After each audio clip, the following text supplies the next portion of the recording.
ہمارے ایک بھائی کی طرف سے سوال ہے کہ حضرت جب انسان کا انتقال ہو جاتا ہے تو اس کے دونوں پیروں کے انگوٹھوں کو کیوں باندھ دیا جاتا ہے؟ بہت ساری جگہوں پر آپ نے دیکھا ہوگا کہ پیروں کو ایک ساتھ جوڑ دیتے ہیں اور دونوں انگوٹھوں کو کسی کتر سے، کسی دھاگے سے، کسی ڈورے وغیرہ سے باندھ دیتے ہیں۔ تو اس کی باندھنے کی وجہ کیا ہے؟ اور اسی طریقے سے بہت ساری جگہوں پر آپ نے دیکھا ہوگا کہ جب انسان کا انتقال ہو جاتا ہے نا تو اس کے جبڑے پر اس طریقے سے یہاں کو نکال کر کے پٹی باندھ دی جاتی ہے، جبڑے پر یہاں کو پٹی بندھی ہوتی ہے، ٹھیک ہے۔ اور دوسرا سوال اور تیسرا سوال یہ ہے کہ جب انسان مر جاتا ہے، اس کا انتقال ہو جاتا ہے تو اس کی آنکھیں کیوں بند کی جاتی ہیں؟ تو آئیے گا ایک ایک کر کے میں آپ کی خدمت میں ان تمام سوالوں کے جواب دینے کے لیے جا رہا ہوں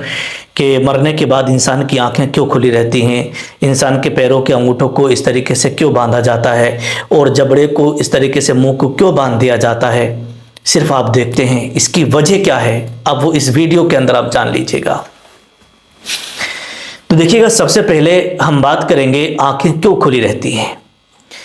تو اس کے تعلق سے حدیث پاک ہے، صحیح مسلم شریف کی حدیث پاک، حضرت ابو سعید خدری رضی اللہ تعالیٰ عنہ سے مروی ہے کہ رسول اللہ صلی اللہ تعالیٰ علیہ وسلم نے ارشاد فرمایا کہ بے شک جب روح قبض کی جاتی ہے تو آنکھیں جو ہیں اس کا پیچھا کرتی ہیں، یعنی جب حضرت ملک الموت، ٹھیک ہے، جب روح قبض کر کے انسان کی لے کے جاتے ہیں تو انسان اپنی روح کو لے جاتے ہوئے فرشتوں کو دیکھتا ہے کہ میری روح کہاں جا رہی ہے اور فرشتے کہاں لے کر کے جا رہے ہیں۔ تو اس کی جو نگاہ ہے، اس کی جو آنکھیں ہیں، اس لیے کھلی رہ جاتی ہے کہ وہ اپنی روح کو جاتا ہوا بندہ دیکھتا ہے، اور روح لے کے چلے جاتے ہیں اور اس کی آنکھیں کھلی رہ جاتی ہیں۔ یہ حدیث پاک کے اندر ہے۔ اور دیکھیے گا دوسری حدیث پاک کے اندر ہے، اللہ کے نبی صلی اللہ تعالیٰ علیہ وسلم نے ارشاد فرمایا، یہ بھی صحیح مسلم شریف کی حدیث پاک ہے کہ لہٰذا مرنے کے بعد مرنے والے انسان کی آنکھیں بند کر دو۔ یہ اللہ کے نبی کا فرمان ہے کہ جب کسی انسان کا انتقال ہو جائے اور اس کی اگر آنکھیں کھلی رہ جائیں تو اس کی آنکھوں کو نرمی کے ساتھ بند کر دو، سکون کے ساتھ بند کر دو۔ اب بند کرنے کا کیوں حکم دیا گیا، ابھی میں آپ کو بتانے کے لیے جا رہا ہوں۔ یعنی حضور صلی اللہ تعالیٰ علیہ وسلم نے حکم فرمایا کہ مرنے والوں کی آنکھیں بند کر دی جائیں، اس لیے اس کا مقصد یہ ہے، اس لیے حکم فرمایا کہ میت کا چہرہ پرسکون نظر آئے اور ہیبت یا خوف نہ پھیلے، کیونکہ جب آنکھیں کھلی رہتی ہیں تو دیکھنے والوں کو وحشت معلوم ہوتی ہے اور ہیبت طاری ہوتی ہے لوگوں پر، تو اس لیے جب آنکھیں بند ہوتی ہیں تو چہرہ بڑا پرسکون اور بہت ہی خوبصورت نظر آتا ہے۔ بعض اوقات آنکھیں کھلی رہنے سے چہرہ خوفناک اور تکلیف دہ معلوم ہوتا ہے، ٹھیک ہے، تو جس سے اہل خانہ اور دیکھنے والوں کو صدمہ بھی ہوتا ہے، تو اس لیے آنکھوں کو اس طریقے سے نرمی کے ساتھ بند کر دیا جاتا ہے تاکہ کسی کو خوف اور ہیبت معلوم نہ ہو، ٹھیک ہے۔ یہی وجہ ہے اسلامی تعلیمات میں میت کی آنکھیں بند کرنا سنت قرار دیا گیا ہے۔ اور رد المحتار کتاب الجنائز کے اندر بھی یہ آپ کو مل جائے گی حدیث پاک، اور بہت ساری کتب کے اندر یہ حدیثیں آپ کو مل جائیں گی۔ اب ایک چیز میں آپ کو اور بتا دیتا ہوں آنکھوں کے تعلق سے، دیکھیے گا اللہ کے نبی صلی اللہ تعالیٰ علیہ وسلم کی حدیث پاک ہے، اور صحیح مسلم شریف کے اندر یہ حدیث پاک موجود ہے کہ رسول اللہ صلی اللہ تعالیٰ علیہ وسلم جب حضرت ابو سلمہ رضی اللہ تعالیٰ عنہ کے پاس تشریف لائے، جب ان کی آنکھیں کھلی ہوئی دیکھی، جب ان کا انتقال ہو گیا اور جب ان کی آنکھیں کھلی ہوئی دیکھیں تو آپ نے ان کی آنکھیں بند کر دی اور فرمایا کہ بے شک جب روح قبض کی جاتی ہے تو آنکھیں اس کے پیچھے دیکھتی رہتی ہیں، یعنی آنکھیں اس کا پیچھا کرتی ہیں کہ میری روح کہاں لے کر کے جا رہے ہیں۔ تو اس لیے اللہ کے نبی صلی اللہ تعالیٰ علیہ وسلم نے آنکھوں کو بند کرنے کا حکم دیا۔ اب آئیے گا آگے چلتے ہیں، آنکھوں کا مسئلہ آپ نے سمجھ لیا۔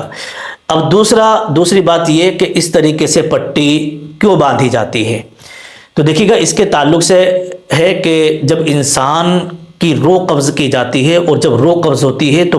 بڑی مشکل کا عالم ہوتا ہے، اور یوں سمجھیے گا کہ بہت ہی سختی کا عالم ہوتا ہے۔ روح کا قبض ہونا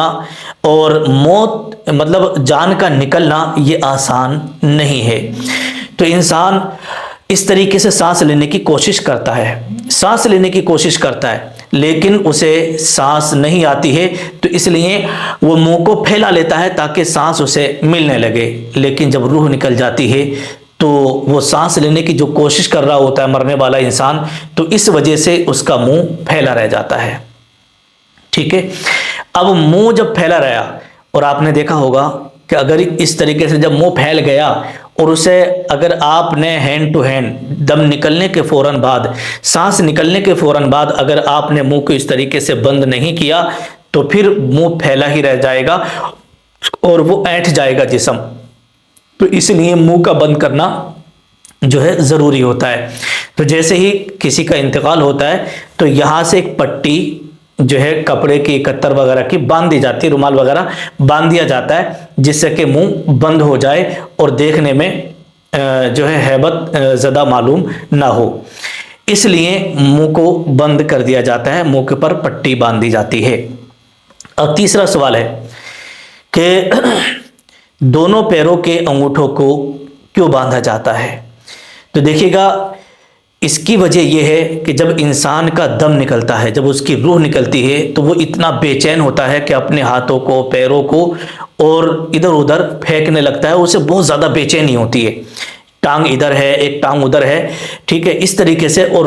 موت کس وقت کس عالم میں آ جائے کوئی نہیں جانتا ہے، کس وقت تو کس عالم میں آ جائے یہ کوئی نہیں جانتا ہے۔ تو اس لیے آپ نے دیکھا ہوگا کہ پیروں کے انگوٹھوں کو جو باندھا جاتا ہے نا، وہ اس لیے باندھا جاتا ہے کہ جیسے ہی روح نکلی اور فوراً دونوں پیروں کو ایک ساتھ اکٹھا کیا اور کتر سے، ڈورے سے، دھاگے وغیرہ سے باندھ دیا جاتا ہے تاکہ پیر اور ٹانگیں بالکل سیدھی رہیں تاکہ قبر میں دفن کرنے میں آسانی ہو جائے۔ کبھی کبھی ایسا ہوتا ہے کہ کسی کی جب روح نکل جاتی ہے تو ایک ٹانگ ادھر ہے اور ایک ٹانگ ادھر ہے، اور جب بعد میں پتہ چلتا ہے تو جسم ٹھنڈا ہو جاتا ہے اور اینٹھ جاتا ہے۔ اب ان دونوں ٹانگوں کو اگر ملایا جائے تو ملتی نہیں ہے، ہاتھ اگر اس طریقے سے رہ گیا اور آپ ملانا چاہیں تو مل نہیں سکتا ہے۔ تو اس کی وجہ یہی رہتی ہے کہ بدن گرم ہوتا ہے، اور گرم جب بدن ہوتا ہے نا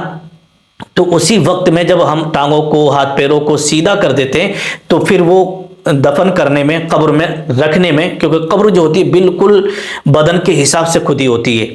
ٹھیک ہے، تو اس کو دفن کرنے میں آسانی ہوتی ہے۔ اسی طریقے سے بہت سارے لوگوں کی جو ہے گھٹنے مڑے رہتے ہیں، ٹانگیں مڑی رہ جاتی ہیں، تو اگر کسی کی ٹانگیں مڑی رہ جاتی ہیں اور اگر آپ نے ٹانگیں سیدھی نہیں کی اور وہ اسی طریقے سے اگر اینٹھ گئیں تو پھر وہ ٹانگیں سیدھی نہیں ہوتی ہیں، کیونکہ آپ زبردستی ٹانگیں سیدھی نہیں کر سکتے، کیونکہ پھر اس سے مردے کو تکلیف ہوتی ہے، یہاں تک کہ آتا ہے کہ اگر جسم کے اوپر مکھی بھی بیٹھ جائے تو ایسا لگتا ہے جیسے کنٹلو وزن کے نیچے اسے دبا دیا ہو۔ تو مکھی کے بیٹھنے سے بھی اتنی تکلیف ہوتی ہو، وزن لگتا ہو، تو کوئی انسان اگر مڑی ہوئی ٹانگ ہے، گھٹنا ہے، تو اسے کیسے سیدھا کر سکتا ہے، کتنی تکلیف ہوگی۔ تو اس لیے دم نکلنے کے فوراً بعد ہی عزیز و اقربا بڑے پیار اور بڑی نرمی کے ساتھ، بڑے آرام سے اس کی ٹانگوں کو سیدھا کرتے ہیں، آنکھوں کو بند کرتے ہیں اور منہ کے نیچے پٹی باندھ دیا کرتے ہیں، یہی اس کی وجہ ہوا کرتی ہے۔ السلام علیکم ورحمۃ اللہ وبرکاتہ۔